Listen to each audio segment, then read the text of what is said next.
oremos así para la gloria del Trino Dios, en el nombre del Padre, del Hijo y del Espíritu Santo. Entonces Jesús le dijo otra vez: paz a vosotros. Como me envió el Padre, así también yo os envío. Después de esto, Jesús se manifestó otra vez a sus discípulos junto al mar de Tiberia, y se manifestó de esta manera. Estaban juntos Simón, Pedro, Tomás llamado el Dídimo, Natanael el de Caná de Galilea, los hijos de Zebedeo y otros dos de sus discípulos. Simón Pedro les dijo: voy a pescar. Ellos le dijeron: vamos nosotros también contigo. Fueron y entraron en una barca, y aquella noche no pescaron nada. Cuando ya iba amaneciendo, se presentó Jesús en la playa. Pero los discípulos no sabían que era Jesús, y le dijo: hijitos, ¿tenéis algo de comer? Le respondieron: no. Él le dijo: echad la red a la derecha de la barca y hallaréis. Entonces la echaron, y ya no la podían sacar por la gran cantidad de peces. Entonces aquel discípulo a quien Jesús amaba dijo a Pedro: es el Señor. Simón Pedro, cuando oyó que era el Señor, se ciñó la ropa, porque se había despojado de ella, y se echó al mar. Y los otros discípulos vinieron con la barca, arrastrando la red de peces, pues no distaba de tierra sino como 200 codos. Al descender a tierra vieron brasas puestas y un pez encima de ellas y pan. Jesús le dijo: traed de los peces que acabáis de pescar. Subió Simón Pedro y sacó la red a tierra, llena de grandes peces, 153, y aun siendo tantos, la red no se rompió. Le dijo Jesús: venid, comed. Y ninguno de los discípulos se atrevía a preguntarle: ¿tú quién eres?, sabiendo que era el Señor. Vino pues Jesús y tomó el pan y les dio, y asimismo del pescado. Esta era ya la tercera vez que Jesús se manifestaba a sus discípulos después de haber resucitado de los muertos. Vamos a darle gracias al Señor por su palabra. Padre, en el nombre poderoso de Jesús, te damos gracias en esta maravillosa mañana.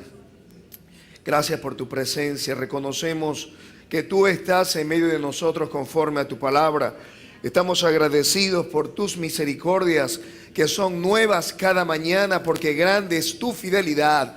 Gracias por tu presencia, gracias por tu unción, por la sangre del Cordero que nos limpia de todo pecado.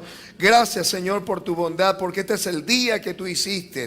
En este día nos alegraremos y nos gozaremos, porque tú, Señor, te ha placido traernos a tu casa de adoración y alabanza. Por los que estamos aquí presentes, Dios, pedimos que tu gracia sea suficiente. Danos espíritu de sabiduría y de revelación en el conocimiento tuyo. Permite que en esta hora los ojos de nuestro entendimiento sean abiertos, de tal manera que podamos entender tu palabra para ponerla por obra. Declaramos que el reino de los cielos se establece, Señor, en este sitio. Y mientras que se establece tu reino, declaramos que se abren los ojos, Señor, de los ciegos, los oídos de los sordos. Suelta la lengua del tartamudo. Declaramos libertad a los cautivos, salvación a los perdidos, gozo y alegría en lugar de tristeza. Y decimos, Señor, que donde tú estás hay libertad. Y por tanto proclamamos libertad en esta mañana en el nombre de Jesús. Amén y amén. El título de nuestra meditación en el día de hoy: no perdamos nuestra visión. Dígale al que está a su lado: no pierdas la visión. No perdamos nuestra visión, es el llamado del Señor en este tiempo. Una gran pregunta que solo constaba de 2 palabras. La hizo un joven o un hombre a otro, y la pregunta era esta: ¿ves algo? Fue la pregunta que le diría un ayudante a un hombre que abrió los libros de la historia y que sería conocido mundialmente por el nombre del doctor Howard Carter. era un conocido arqueólogo británico y que hasta ese momento había estado durante 6 años con su cabeza metida en una tumba egipcia antigua. 6 años sin interrupción. Había estado cavando, haciendo zanjas, sacando arenas, zanjas interminables, toneladas de arena y roca que habían sido puestas a un lado y acumulado. Grandes rocas, rocas pequeñas. Eran montañas de rocas, de basura inservible, y estaban por todo el área.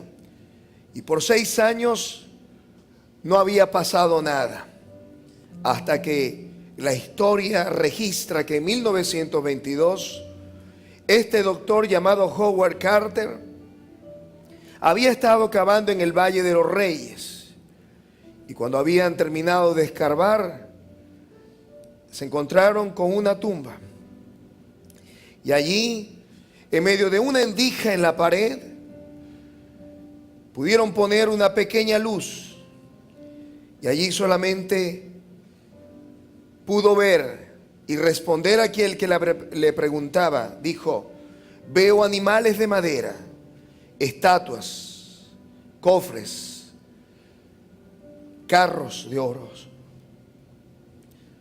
La historia nos registra que este hombre llamado Carter descubrió una de las fortunas y riquezas arqueológicas más grandes de todos los tiempos. Un ataúd tallado a mano de un rey adolescente llamado Tutankamón. Vio en el lugar cualquier cantidad de riquezas, todos de oro, de madera, cofres tallados. Sus palabras, sacando riqueza tras riquezas, fueron: increíble, exquisito, magnífico. Fueron las frases usadas por el doctor Carter y un ayudante que anteriormente le había preguntado: ¿ves algo? La pregunta sigue repitiéndose, y vez tras vez deberíamos nosotros preguntarnos: ¿vemos algo? El poder de la visión. Dios ha estado llamando durante este tiempo a hombres y a mujeres a no perder nuestra visión. Hoy hemos de revisar la vida de un hombre que había sido llamado por nuestro Dios, por Jesús, llamado Pedro. Y no solamente Pedro, sino cada uno de los discípulos que habían sido llamados para una misión. Y esta misión tenía por objeto que ellos justamente fuesen constituidos pescadores, ya no de peces, sino pescadores de hombres. Y me encanta este pasaje registrado en Juan, porque tiene una de las declaraciones más asombrosas jamás dicha por nuestro Maestro. Recordemos que Jesús había sido crucificado. Jesús había sido muerto después de tener un liderazgo poderoso, después de haber resucitado 3 muertos, después de haber dado vista a los ciegos, haber suelto la lengua del tartamudo, después de haber sanado a millares de hombres y mujeres. El Mesías, aquel que había dicho palabras que en la boca de los enemigos se había dicho de esta manera: jamás hombre alguno ha hablado como él. Los discípulos tenían en él la esperanza bienaventurada de la redención de Israel. El pueblo mismo esperaba que este Mesías redimiera a toda la nación y obrara un gran milagro, haciendo que se restaurara a Israel como una nación poderosa, bendecida y llena de la presencia de Dios. Sin embargo, habían apresado a Jesús, le habían torturado, le habían lacerado, Le habían escupido, le habían maltratado y había sido exhibido públicamente ante todo el pueblo. Y no solamente eso, sino que fue llevado a un lugar llamado Gólgota o el Calvario. Y allí, ante los ojos de cientos de personas, quizás miles, el Salvador moría de la manera más cruenta. Su sangre derramada a tierra declaraba cuál sufrido era su tortura entonces. Los discípulos habían huido. Sus corazones estaban llenos de temor, de miedo, de angustia, de tristeza, de dolor. Era el Mesías que moría en la cruz. Habían pasado 3 días. Y dice la palabra que unas mujeres fueron a la tumba del Señor y se encontraron con un Cristo resucitado. Jesús le dijo: María. Y esta mujer llamada María salió corriendo a dar las noticias que el Salvador había resucitado. Los discípulos habían escuchado también el testimonio de otros 2 que iban camino a Emaús y que Jesús se le había presentado, que le había abierto las escrituras, que les había dicho, duros de corazón y tardos para entender. Allí estaban reunidos varios de los discípulos de aquel mismo día, dice el verso 19 del capítulo 20. El primero de la semana. Estaban las puertas abiertas. Y se acercó el Señor y le dijo: paz a vosotros. El verso 19 registra esa expresión: paz a vosotros. Nuevamente les dijo otra vez: paz a vosotros. Y dio una de las declaraciones más maravillosas que podemos encontrar en la Escritura. Como me envió el Padre, dijo él, así yo os envío a vosotros. Y pareciera una expresión que al revisarla por encima es otra más de Jesús. Y sin embargo, al estudiarla, descubrimos que no es poca cosa lo que el Señor les dijo. Si leemos Isaías 61, fue esta misma palabra la que Él abrió comenzando su ministerio terrenal.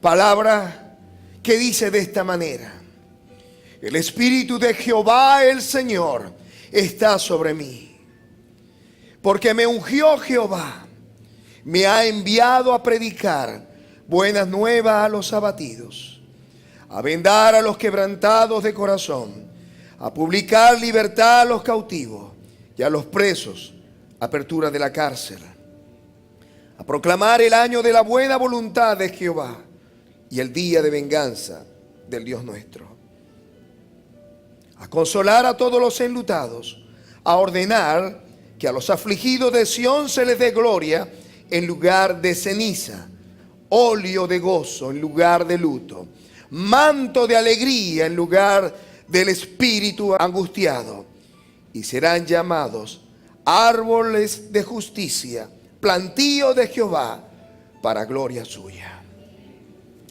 Jesús le está recordando: hay tristeza en sus vidas, pero yo quiero decirles, sea la paz sobre ustedes.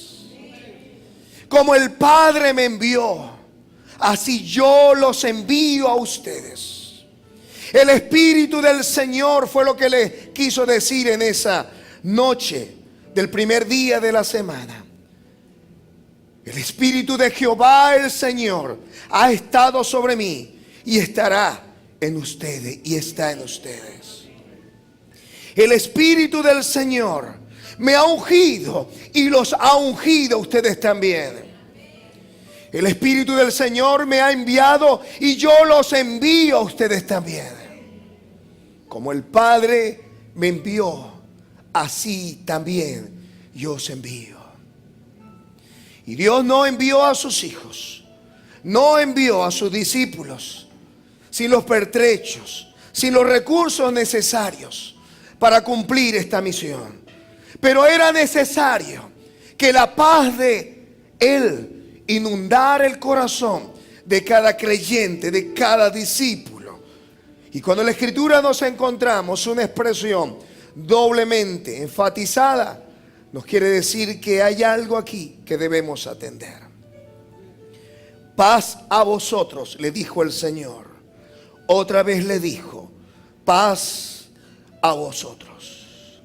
La paz de Dios es necesaria. Y seguramente la perdemos cuando hay tiempos de crisis. Seguramente perdemos la paz cuando la tormenta se desata en nuestros hogares. Cuando la enfermedad llega. Cuando los recursos faltan en el hogar. Cuando el esposo se va. Cuando los hijos se rebelan. Cuando las cosas no funcionan según lo planeado. Pero la misma palabra dicha por el Señor resuena otra vez en nuestras vidas. Paz a vosotros. Paz a vosotros. La paz es necesaria porque confirma la presencia de Dios en nuestra vida. Gálatas 5:22 nos recuerda que el fruto del Espíritu es la paz.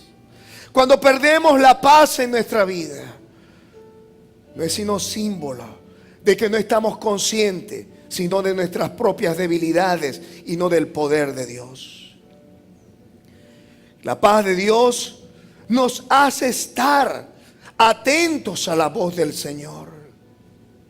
Tuvo Él que confirmarle, Jesús, nuevamente la palabra. Como el Padre me envió, así yo os envío a vosotros. La falta de paz cierra nuestros oídos y nos impide escuchar la voz de Dios. La paz de Dios es necesaria porque nos permite vivir en abundancia. El Salmo 147, verso 14, nos dice que Él da a tu territorio la paz y que te hará saciar con lo mejor del trigo. La falta de paz nos impide trabajar. La falta de paz nos impide estudiar. La falta de paz nos impide fluir con nuestros seres queridos. Nos impide sonreír y mantener una actitud positiva, una actitud agradable al Señor. La falta de paz es símbolo de que las cosas están movidas dentro de nosotros. La falta de paz no nos permite recordar las promesas del Señor. Los discípulos habían visto el poder sobrenatural del Señor, obrando milagrosamente, calmando la tempestad, sanando a los endemoniados, sanando a los leprosos, a los ciegos, a los mudos, a los sordos, a los mancos, sanando a una mujer con flujo de sangre, viendo a hombres, niños resucitar. La falta de paz nos permite recordar los hechos gloriosos de nuestro Dios. Cuando hay toda perturbación en nuestra vida, nos sucede como al pueblo de Israel. Por eso era que el salmista David decía: traeré a la memoria el tiempo antiguo, cuando Dios nos sacó de Egipto con mano fuerte, con brazo extendido. Y recordaba cómo el Señor había abierto las aguas, cómo había hecho provisión en el desierto al proveerle de la roca, cómo había enviado desde el cielo maná, cómo Él se había constituido en una nube de día para que el sol no les quemase, y de noche una columna de fuego para alumbrarles el camino. Cuando hay falta de paz, no recordamos las promesas del Señor. La paz es necesaria porque nos permite fluir con el Señor. Nos permite estar en sintonía con Dios.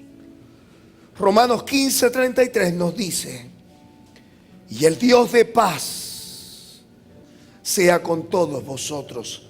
Amén. Tenemos un Dios de paz. Diga: yo tengo un Dios de paz.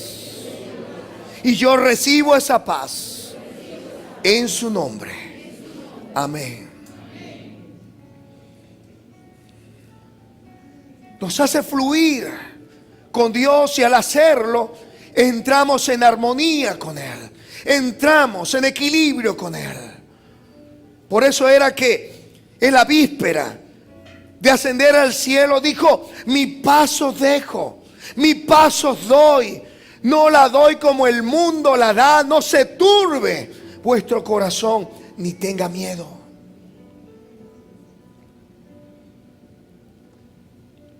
Hay una orden y una comisión que nunca debemos olvidar. Y uno de los primeros que no debemos olvidar es que la paz tiene que estar allí. Paz a vosotros, dijo el Señor. La comisión era: el Padre me ungió, pero ahora ustedes están ungidos. El Padre me envió, pero ahora yo los envío a vosotros. El Padre ha dado palabra a mí, una palabra que venda el corazón quebrantado, una palabra que alienta el corazón decaído, una palabra que trae alegría, una palabra que trae gozo, una palabra que levanta al caído, una palabra que da salud a aquel que lo necesita. Porque en nuestras bocas hay salud, hay medicina. Esa palabra ha sido puesta en nuestros labios. Diga: esa palabra es mía. Una orden y una comisión que nunca debemos olvidar. Como me envió el Padre, así también yo os envío. Diga: yo soy enviado. Pero los tiempos de crisis también traen consecuencias. Y una de las consecuencias es que podemos perder la confianza y la fe en Dios y en su palabra. El salmista David decía: no me dejabas pegar los ojos. Estaba yo quebrantado y no hablaba. Cuando el quebranto, cuando la tristeza y la crisis llega a nuestra vida, lo primero que hacemos es que nos callamos, que llega el silencio y no sabemos qué decir. Verso 5, Salmo 77. Consideraba los días desde el principio, los años de los siglos. Me acordaba de mis cánticos, de noche meditaba en mi corazón y mi espíritu inquiría: ¿desechará el Señor para siempre y no volverá más a hacernos propicio? ¿Ha cesado para siempre su misericordia? ¿Se ha acabado perpetuamente su promesa?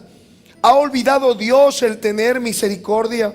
¿Se ha encerrado con ira sus piedades? Porque cuando llega el tiempo de crisis, no solamente quedamos callados, sino que quedamos preguntándonos: Señor, ¿quedarás callado por siempre tú también? Y tus promesas, Señor, y lo que tú prometiste, y el ministerio que tú dijiste que me darías, y la profecía que fue dicha, Señor, a favor de mí. ¿Dónde está, Señor, la palabra? Olvidamos en los tiempos de crisis las promesas del Señor. Olvidamos también nuestro llamado. Marcos 1, verso 17. Le dijo el Señor a sus discípulos: venid en pos de mí y haréis que seáis pescadores de hombres. Los discípulos habían también en esa oportunidad pescado durante toda la noche y no habían pescado nada. El Señor se les apareció y les dijo también que lanzaran su red. Ellos dijeron: por tu palabra la echaremos. Y sacaron grandes peces, también muchos, tantos que casi se rompían las redes. Y ellos cayeron postrados y el Señor le dijo: venid, Marcos 1:17, venid en pos de mí y os haré pescadores de hombres. Había llegado la crisis,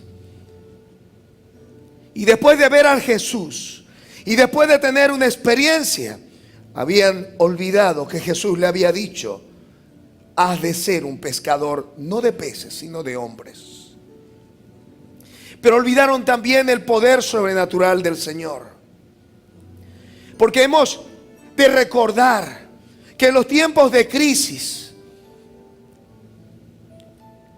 olvidamos que en nuestras propias experiencias Dios ha hablado, Dios nos ha dado una palabra, Dios nos ha levantado, Dios nos ha sido propicio, ha habido provisión, no nos ha faltado la comida. Dios ha hecho provisión cuando ha habido necesidad de salud. Nosotros mismos, los que tenemos más de algún tiempo en el Evangelio, hemos visto ciegos ver, mudos hablar, sordos oír, cojos andar. Hemos visto la gloria del Señor. Pero a veces, como que la crisis es tan grande que olvidamos los hechos milagrosos del Señor. Los tiempos de crisis, además, hace que arrastremos dentro del círculo de nuestra influencia a gente que nosotros apreciamos y queremos. Dice la palabra que Pedro dijo: voy a pescar. Y aquellos que estaban a su alrededor dijeron: vamos también contigo. Cuando nosotros pasamos por un periodo de crisis y actuamos y tomamos decisiones, arrastramos a nuestro círculo de influencia. Vamos nosotros también contigo. Cuando las cosas están mal, cuando tomamos malas decisiones, nuestros hijos sufren, nuestros padres sufren, nuestros hermanos sufren, nuestros hermanos en Cristo también sufren.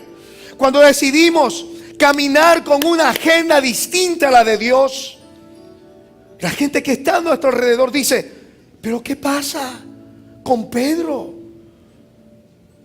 Pedro es pescador de hombre, es cristiano. ¿Qué está haciendo? Y nuestras actitudes y nuestra conducta hace que arrastremos a esas personas tras nosotros. Pedro dijo: voy a pescar. Y ellos dijeron: vamos nosotros también contigo. ¿Se da cuenta? Y usted dirá: pues yo no quiero que eso ocurra. Pero déjame decirte, papá y mamá, que cuando tú tomas una mala decisión, cuando tú tomas una agenda contraria a la del Señor, lo quieras o no, tú arrastras a gente que está a tu alrededor. Cuando tú dejas de ir a la iglesia, cuando tú dejas de orar, cuando tú dejas de buscar al Señor, cuando tú dejas de dar testimonio de quién es Dios, de lo que Él ha sido para tu vida, la gente es arrastrada contigo. Cuando tú olvidas de servir al Señor, la gente que está a tu alrededor es arrastrada contigo. Cuando hay tiempos de crisis, dejamos de servir al Señor. Y finalmente corremos el riesgo de volver a nuestra forma de vida pasada. Pedro era un pescador de hombre. Era un pescador de hombre por mandato divino. Y sin embargo, dijo: vamos a pescar, lo que antes hacía, olvidando primeramente buscar el reino de Dios y su justicia. Corremos el riesgo de ocuparnos en cosas que no son eternas. Y no digo que trabajar, estudiar, hacer las cosas que desea nuestro corazón sea malo. Pero el Señor dijo: buscad, buscad, buscad primeramente el reino de Dios y su justicia, para que todas las cosas os sean ¿qué? ¿O sean qué? Añadidas.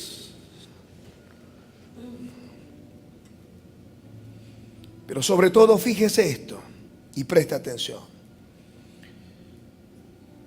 existe también el peligro siempre presente de seguir un liderazgo que ha perdido la visión. Y eso es algo bien grave. Existe un peligro terrible de seguir un liderazgo que ha perdido la visión. Pedro había creído que la cosa estaba olvidada, a pesar de que Jesús se le había presentado, a pesar de que tenía un llamado y una promesa inmutable. Pedro dijo: voy a pescar. Y no fue precisamente pescar almas y pescar hombres. Fue volver a lo secular, volver a su antigua vida. Y al entrar y tomar esa decisión, los discípulos también entraron en la barca con Pedro. Hay una connotación o hay una consecuencia espiritual con eso. Cuando nosotros nos metemos en la barca con un liderazgo que ha perdido la visión, corremos el riesgo de navegar aguas improductivas, aguas carentes de peces. Cuando nos ponemos y nos embarcamos en una barca con un hombre que ha perdido la visión, corremos el riesgo de compartir esa misma visión. Por eso es necesario que usted permanentemente esté revisando no solamente la visión de su pastor y la visión de su iglesia, sino también preguntándose usted a sí mismo: ¿estoy yo en la visión? Fueron y entraron en una barca y aquella noche no pescaron nada. ¿Sabe lo que dice la palabra en el original, en el griego? No pescaron nada, ninguno, ni siquiera uno. ¿Sabe que es terrible para un pescador lanzarse al mar, pasar toda la noche y no pescar nada? La gran pregunta que nos debiéramos hacer en esta mañana es: ¿qué has pescado últimamente? ¿Qué tienes en tu haber? ¿Almas? ¿Testimonio? ¿La gente en tu familia está siendo influenciada por ti? No pescaron nada. Pero gloria al Señor, porque las noches improductivas Dios las puede transformar en un amanecer de milagros. Amén. Yo creo que no lo escucharon. Pero gloria a Dios, que las noches improductivas Dios las puede convertir en un amanecer de milagros. Así me gusta. Jesús, cuando ya iba amaneciendo, se presentó en la playa. Diga: ya va amaneciendo. Y Jesús se está presentando. Amén. Y Él le hizo una pregunta a sus discípulos: ¿tenéis algo de comer? La construcción de esta palabra en griego indica una pregunta que sabe que se va a obtener una respuesta negativa. Sabe, porque Jesús sabe que sabe por donde usted está pasando, por las noches de pescas improductivas, por las noches en las que no ha habido resultado, por las noches en las que no ha habido respuesta, por los tiempos de crisis. El Señor lo sabe. Pero Él quiere preguntar para que nosotros podamos responder. Y la pregunta es: ¿tenéis algo de comer? La palabra tener es ejo, que significa posesión, capacidad, sostener, conservar, haber concebido, reinar, retener. ¿Sabe lo que le está diciendo el Señor aquí? ¿Has retenido lo que yo te he dado? ¿Has sostenido mi depósito? ¿Has dado gracias por lo que tú tienes? ¿Has concebido cosas nuevas? ¿Y tu posesión? ¿Y las promesas que te he dado? ¿Dónde están? ¿Has retenido? ¿Has conservado tu declaración? ¿O por el contrario, estás hablando y declarando las palabras del mundo, las palabras del diablo, las palabras de la carne? ¿Estás reteniendo? ¿Tenéis algo de comer? Ellos dijeron, no. Si hubiesen mentido, Jesús no le hubiese dado la siguiente palabra. Algunos de nosotros queremos parecer justos delante del Señor y decir, bueno, Señor, voy a la iglesia. Bueno, Señor, doy los diezmos. Bueno, Señor, no le hago mal a nadie. Bueno, Señor, te amo. Pero esa no es la pregunta. La pregunta es, ¿tienes algo de dar de comer a tu maestro? Recordemos que Jesús estaba caminando por las tierras de Israel y vio una higuera y no era tiempo de higos, y llegó y revisó en ella y había únicamente hojas. Dijo el Señor, nunca nazca de ti fruto, y se secó la higuera. Jesús está buscando frutos de labios que confiesen su nombre, frutos dignos de arrepentimiento, gente que hable verdad, gente que camine en integridad, gente que ame al Señor en santidad y le sirva, gente que ame y anhele su presencia, sus mandamientos. Mire, hermano, ¿cuánto tiempo tiene que no ora con intensidad, que no llora ante la presencia del Señor? ¿Su corazón se ha endurecido o su corazón está enternecido por Dios? ¿Anhela usted como el salmista David? ¿Anhela y aún desea ardientemente los atrios de Jehová? Si su corazón no está ardiendo en este tiempo, es porque algo adentro necesita ser cambiado. ¿Tienes algo de comer? Ellos respondieron con sinceridad, con honestidad, con integridad. Señor, no he retenido, Señor, lo que tú me has dado. No he guardado el depósito. No he declarado tu palabra en tiempos de crisis. No he creído, Señor, tus promesas. No he confiado en ti, Señor. He estado tan metido en mi crisis que me ha faltado tiempo para adorarte, para glorificarte, para bendecirte, para que mi corazón se llene, Señor, de amor por ti. Entonces el Señor le dijo, ok, eso es lo que quería oír. Echa la red a la derecha. Y quizás ellos pudieron haberse preguntado, se pesca es de noche, no en el amanecer. Quizás ellos dijeron, los peces están en alta mar, no están en la orilla. Y sin embargo fueron obedientes. Yo no sé qué te está pidiendo el Señor a ti. Yo no sé si estás cuestionando a Dios o no. Yo quiero decirte en esta mañana que no es tiempo de cuestionar a Dios. Es tiempo de obedecer. Es tiempo de amar.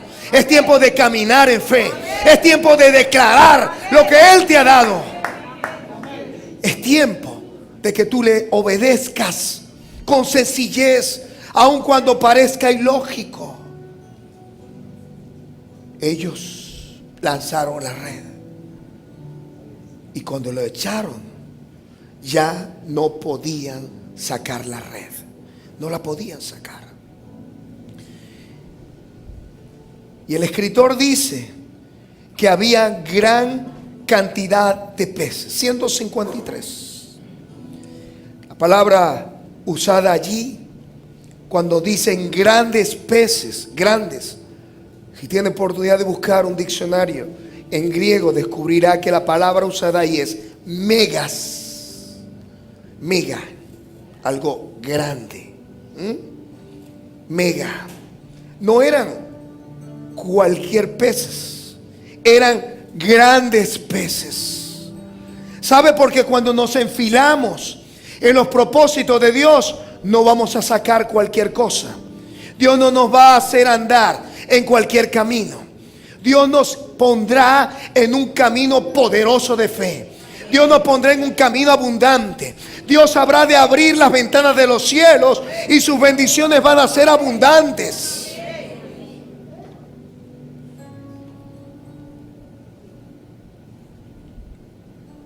Pedro, cuando vio, y con esto terminamos, es Jesús, le dijo Juan, se lanzó al agua y se ciñó la ropa. Estaba desnudo, pero no desnudo en los términos que nosotros conocemos, es decir, como Dios nos trajo al mundo, no. Dicen los exégetas, era una abominación para el judío estar totalmente desnudo. Seguramente tendría como una faldiquera o unos pantaloncillos. Y ellos solían amarrarse la ropa de pescador a su cintura, ceñirlas. Pues él se lanzó al agua, se puso primero su ropa de pescador y se lanzó al agua. Y allá en la orilla esperaba el Salvador. ¿Y cómo esperaba el Señor a sus discípulos? Los esperaba con un pez en la brasa y con pan. ¿Sabe de qué nos habla eso? El Señor está preparando la mesa para ti, para mí.